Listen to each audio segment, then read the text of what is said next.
Alright guys, let's get into something that I find to be very divisive, counterproductive, and outright racist, honestly. Someone passed this along to me on Twitter. It's a article written by somebody named Sakivu Hutchinson. It's for the Huffington Post. It's called This Week in White Atheism. Oh yeah, because, atheism has a race, guys. Don't we all know this? I can't imagine what kind of great things could come out of this article. I guess if we want to read this article, we should first look into who Sakivu Hutchinson is. Let's look at her political views on Wikipedia. As a black female atheist, she states that while black male non-believers are given more leeway to be heretics or just MIA from church, black women openly profess non-theist views are deemed especially traitorous, having abandoned their primary role as purveyors of cultural and religious tradition. Much of Hutchinson's work focuses on the cultural and social history of African American secular humanist thought and its role in black liberation struggle. Hutchinson's work also challenges the social conservatism of the black church with respect to abortion, gay rights, and women's rights. Hutchinson is also the editor of Black Females blog and is frequent contributor to the LA Progressive, an online social justice magazine. Hutchinson has challenged the lack of racial diversity and attention to institutional racism in the secular and new atheist movements, and has also critiqued what she perceives to be the fixation of scientism at the expense of social justice.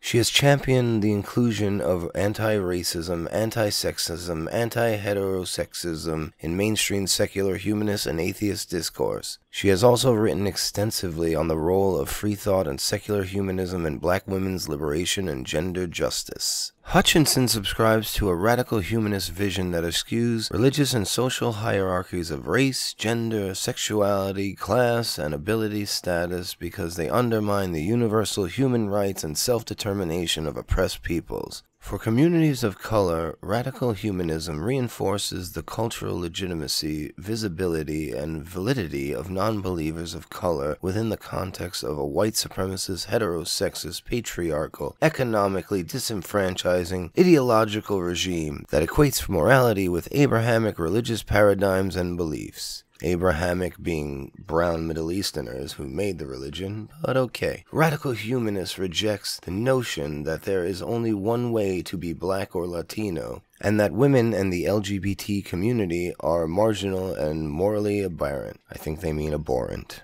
So we can see who she is basically from these 3 paragraphs. Someone who invokes social justice into everything using the buzzwords we all know, 10 buzzwords before you get to the actual noun in the sentence. And she claims that the atheist movement is too fixated on science instead of social justice. Because, social justice is what proves the realities of the world, not science. And she also claims that the lack of diversity in the movement is due to institutionalized racism, of course. Typical social justice talking points. Let's get back to the article so we can see how she tries to point this out. When white atheist Islamophobe poster child Bill Maher referred to himself as a house nigger in an interview with Senator Ben Sasse, I don't know how he pronounces it, he was not only demeaning black bodies, but doing a familiar minstrel dance, appropriating a term with deep cultural and historical symbolism in black speech. Mars prided himself on the kind of FU outlaw irreverence and establishment bashing that only a cishet white male with the reward of a multi-million-dollar HBO contract can enjoy without censure. Really, nobody criticizes Mar for anything he says ever because he's a rich white male, don't you understand? Supposedly docile and less black, house niggers have been characterized as complicit with white massa, a distortion that erases the painful history of black female domestic slaves who were often subject to rape and other forms of ritualized violence in the so-called plantation big house. How does this erase the painful history of black female domestic slaves? First of all, the term was most likely created by black people, black slaves themselves. I'm sure they were the ones calling people house niggas. And the term was given to these people because they felt as if they were being treated better by being able to be in the house. It's not trying to take away from the fact that these people in the house could have been raped and abused just as well. It's just that they may have had an easier time, according to these other slaves who were out in the field doing all the work in the sun all day. Maher's racist vitriol is not new to atheists and humanists of color, who have long pushed back against the unapologetic Islamophobia, Eurocentrism, and misogyny of him and his fellow alpha males Richard Dawkins, Sam Harris, and the late Christopher Hitchens. I would say one of those three is an alpha male. And let me tell you something, humanists of color...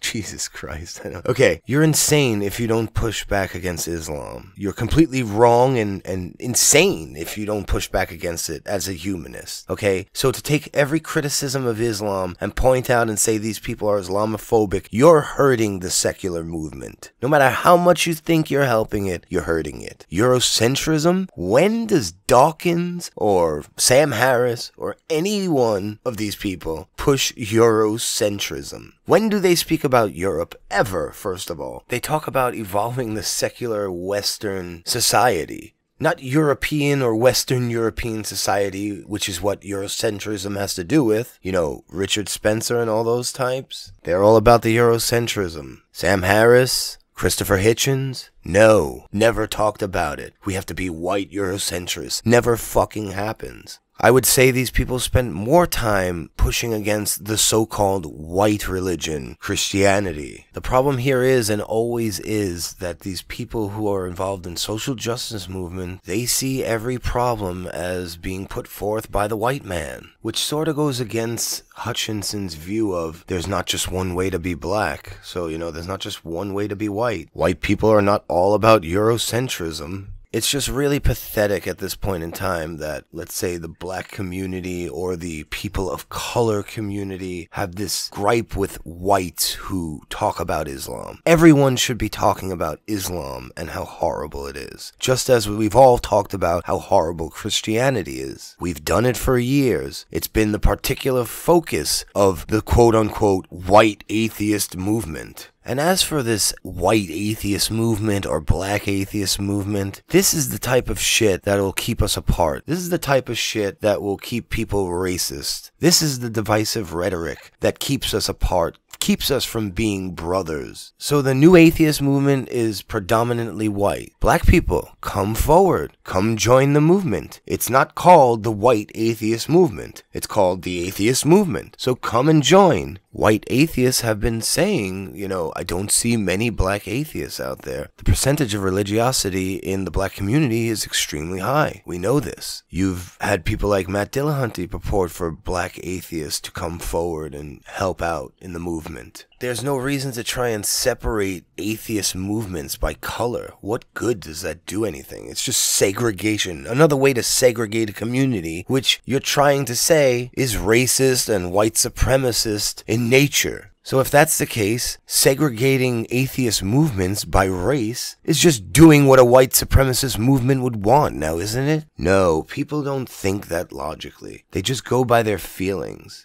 And seriously, if you have a black atheist movement, that's fine. But if a white person comes along and wants to join, don't reject them. Same with a so-called white atheist movement. If black people want to join, welcome them with open arms. Even though there is no white atheist movements. There are no movements named the white atheist movements. But that's a story for a different day. But seriously, people, we're all humans. Welcome each other with open arms. We don't have to segregate each other for atheism. It's retarded. This is why Atheism Plus was a disaster from day one. We're trying to avoid this. We're trying to come together as a huge community. Welcoming to all. Very inclusive. This is what you guys want, but fight against it. So counterproductive. His identity as an atheist is relevant to this latest flap because he's long been a golden boy of the white new atheist clique, slobbered over for the dude bro swagger with which he skewered right-wing and liberal sacred cows. Jesus Christ, these people just love throwing out buzzwords to make sentences. It's ridiculous. This kind of stagecraft pimping black experience has become a hallmark of the dude bro white atheist. Yes, because you can't try and make a point by relating to someone else's experience. Like, that's not a good way to try and make a connection between two people who may think differently. God forbid you make an analogy to help someone understand. Or, make a joke. In 2013, white atheist YouTuber Dusty Dusty Smith, okay, here we go, chastised black Christians on being house Negroes and Uncle Toms because of their religious indoctrination and was called out by black atheists like myself and Foxy Jezebel. Yeah, she sounds great. Prior to that, American atheists trotted out a black enslaved body in a 2012 street billboard campaign to boost its activist cred with a lily white donor base. Yeah, that's not racist at all, calling it a lily white donor base that didn't give a damn about segregated African American communities. Prove that they didn't give a damn about segregated African American communities. I wonder what Hutchinson has to say on gentrification. Since gentrification is so bad because white people come and join your neighborhood and make it better, terrible thing of white people, how dare you come to our segregated community and make it better, she goes on to accuse them of not caring about these segregated communities, meaning she doesn't want segregated communities, right? She wants diverse communities, but white people who come in, gentrification, vilify these white people that come in and welcome diversity. This is how you know these people don't really think about what they say and they just go on feelings. This woman feels she's been wronged by white society her whole life, and even if it wasn't her that she feels this about, it was someone in her family in the past. So it happened in the past to someone in her family, and she feels the need to fight for it now. She feels the need to take on that victimhood. Some are starting to learn. I recently received an outlier email from a white donor to the Black Skeptics of Los Angeles, first in the Family Scholarship Fund, who acknowledged that his primary mission should be to let humanists and non-believers of color lead without white intervention. This was the reoccurring theme during a May forum featuring black feminists, trans, and indigenous activists across the religious spectrum at the Humanist Institute in Minneapolis. Ashton Woods, Diane Burkholder, Andrea Jenkins, Desiree Kane, and Sincere Carabo spoke out powerfully on the right to self-determination of people of color in radical, progressive, and intersectional movement organizing, and the necessity of getting white folk hell-bent on being allies to sit down, shut up, and retreat. There it is, right there. If you can't see how divisive that statement is, and that this is more of a problem than anything going on in any atheist community out there, you're fucking retarded. What did I just say 5 minutes ago? If you come to a black movement, let them in, black people. Let the white person in to join and participate. What did I say? If the movement is predominantly white, come welcome them in with open arms. What does she say? You who come, sit down, shut the fuck up, and retreat. Okay? What if the people in the quote-unquote white atheist movement were doing that to her? Well, that's how she feels they're treating her, even though no one's ever said anything like that to her in any atheist movement event ever anywhere. There's no fucking way that's ever happened. But what if that were to happen? Do you think that would go over well with anyone who's part of that movement? Give me a fucking break, people. This is the racism and bullshit we don't need in this world. This is what's gonna keep the atheist movement back. This is what keeps humanity back. Shit like this. If you're white, go sit in the corner and shut the fuck up and let us do our thing. And if we come to your movement, let us fucking take over. Now I know I have black atheists watching me. The Emperor. He's cool as fuck. Do you think he would ever say, in whatever movement he's in, white people, if you're coming here, sit down, shut the fuck up, and listen? No.